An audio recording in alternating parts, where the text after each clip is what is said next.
Обвинение в открытом хищении чужого имущества предъявлено жителю города Гудаута Барцыц Баграту Олеговичу 1997 года рождения. Последний был задержан сотрудниками уголовного розыска Гудаутского районного отдела внутренних дел, которые изъяли у него ранее похищенное имущество. Уважаемые понятые, обратите внимание, мобильный телефон фирмы Samsung сиреневого цвета в прозрачном чехле.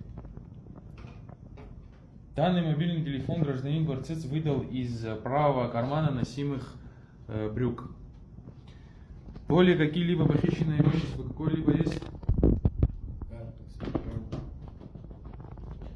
Обратите внимание, уважаемые понятые, банковская карта.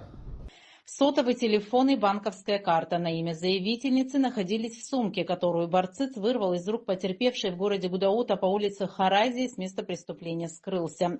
Расследование уголовного дела, возбужденного по части 1 статьи 158 Уголовного кодекса, проводит группа дознания Гудаутского РОВД. Похищенное имущество возвращено владельцу. На время предварительного следствия гражданин Барцыц содержится под стражей.